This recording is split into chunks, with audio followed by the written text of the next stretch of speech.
Hi, y'all. Melissa from the Plan Stage, and I'm here with Chris. And From the release stage. and we're gonna talk about roadmaps. Cool. Do you want me to just show you what I have, or what would be the most useful? Okay. All right. So I wanted to dog food the roadmap feature, and as part of my quarterly planning process, I wanted to put a roadmap view together. It was also like a good exercise for me, just being sort of new, a couple of months in as a PM here at GitLab. Wanted to put together a view for myself, for leadership, for my team. So I wanted to organize some things. And so what I have, and I could share my screen. If we could pause for a second, I'm super curious to hear about your quarterly process. Can you talk Sure. about that? Okay, yeah. So at the start of, I guess it's fiscal year 23 Q1, I wanted to, and I've done this before at previous companies, is sort of, I wanted to put together like a sort of a kickoff kind of video. Normally I would have, or I'm used to doing it sync in a meeting with slides and share our goals and sort of high level roadmap. That's what I'm used to doing. So, but for this time around, I wanted to do it my GitLab async way. So I recorded a video where I kind of walked through the company goals. Like we have new fiscal year, new fiscal product themes, like kind of investment themes. So I talked about that and how our work in our release stage connected to that. Like one of the themes was like related to deployment and CI/CD leadership. So I just kind of highlighted that. Really, my goal was to align and show how our work is aligning to company goals and how we're like directly, even some of the little things that we're doing really aligns to that. And so I spent a lot of time there. Yeah. And I could send you the link if you're interested. Yeah, that would be useful because that's also something that ideally would be supported in GitLab. Sure. Yeah. Yeah. The goals, and you tying your work to each of those goals, right? Totally. And like showing that somehow visually. Yeah.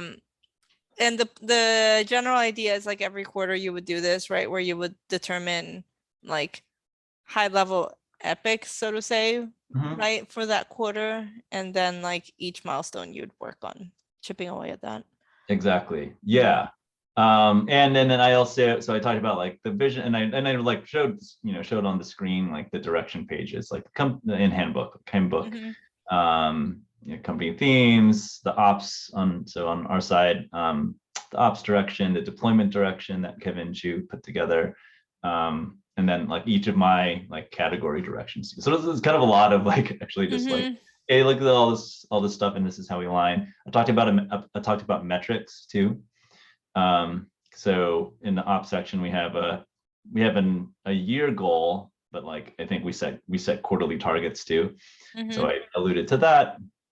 And then what else? And then yeah, kind of after all of that like pre-context, I like showed the roadmap.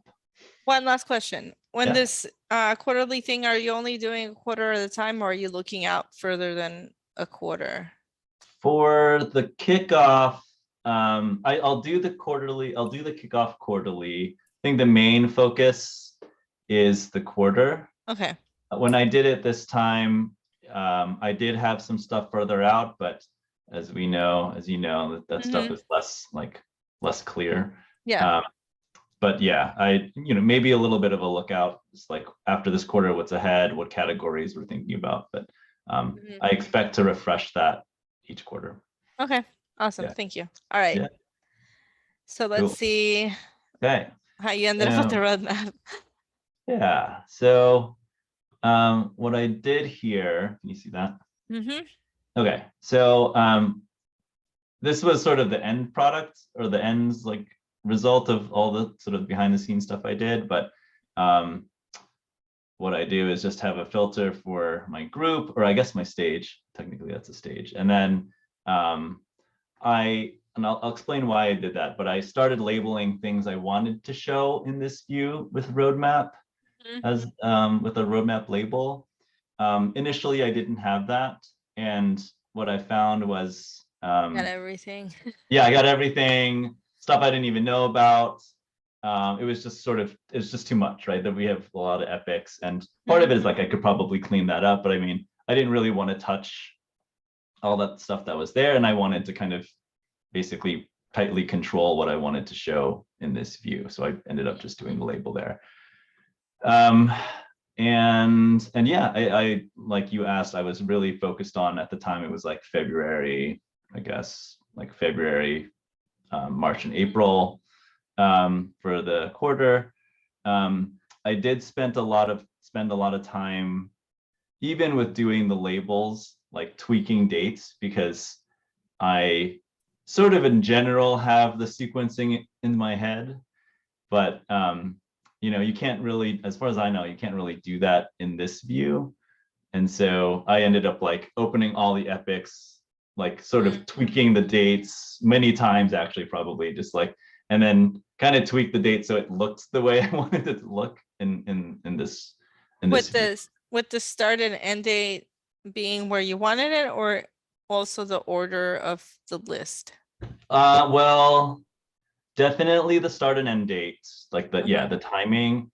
I did play with the start dates to sort of get at the ordering, because I guess this is ordered by start date. Yeah. So if I wanted to, I in general wanted it to kind of just like flow, like diagonally down, sort of Gantt chart type of thing. And so yeah, and I wouldn't want necessarily like 5 things starting at the same time. But so yeah, I would sort of tweak the dates to do both of those things. Okay. Yeah. What it took me a while to realize also is that it displays the top level ancestor of the epics. And for a while I didn't realize that, so I'm like, I think it's labeled right, and I would go into the epic and check, and but then realize. I see. So you had to make them top level to have them show up. That's not what you expected. And that wasn't, it wasn't what I expected. It wasn't intuitive. I didn't see any sort of help or hints or documentation around that too. But then I did realize later it does, like if there are children epics, it's nested. It's nested. Yeah, I didn't realize that until much later. Yeah. What else? I would have wanted to order certain things a little bit more easily. I also wanted to group things potentially too. So like maybe I would have grouped things by category, right? If all the epics are related to environment management, I would have wanted like, you know, the three epics like grouped up here at the top, and then maybe different categories. Like that would have been one. Yeah, without necessarily like creating epics and like all of that, like a lighter weight way of doing that. That was hard to say. Yeah, I guess I could have done a category like parent epic. Yeah, but that's sort of like workaroundy, right? Like your ideal experience would be to just visually group things here. Yeah. Right. Like let's say like 1, 4, and 5 are all related. I would have wanted to just put those in a section, and then like label what that group is, right? Like it's category, or maybe it's all like tech debt or something, or UX, like use. Yeah, it can be many things, right? I see you found. Did you do any filtering under settings as far as like? Did You turned off milestones. Oh yeah, that was. Did you find that, or? I did. Because I don't. This wasn't so useful to me. Yeah. And so I didn't realize. I think I didn't realize the filter was there, and I would save this link, and then I just save the link for my team or whatever in my bookmarks. But then this thing would always open up because you would refresh it, or if I open it up again, and then I finally found, I did find the milestones, and then I could save this link now because it's like a parameter. Mhm. Yeah. I think I don't remember what the default is, but I probably changed this to quarter as well. What's this? But it Progress. sounds like even that wouldn't work for you because the way we do our quarters here is It's weird. different. Yeah, that's yeah, this is like the I guess calendar month quarter. Yeah. Right.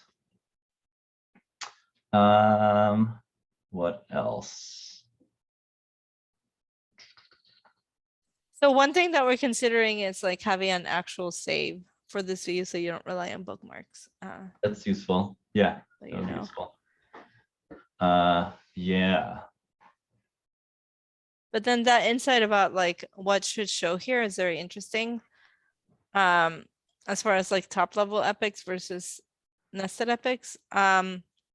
There's something that we're working on to essentially decompose epics, so to say, into like distinct items. So having like feature, epic, theme, right, as separate things.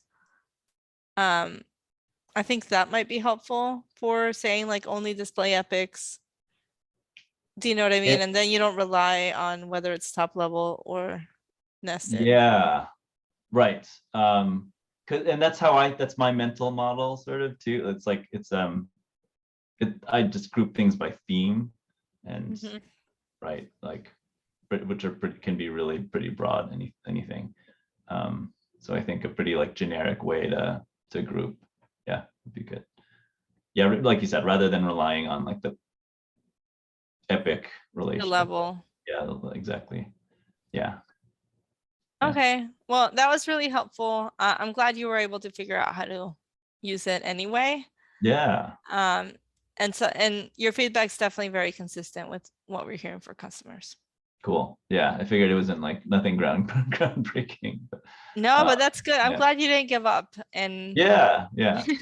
I'll continue using it, and that's good. Yeah. And other than that, like I think I was sort of just proud that I was able to get it to work, and I'm trying to do as much of that in GitLab as possible. So Awesome. Well, thanks for the feedback. I'm gonna sure. stop the recording. Okay.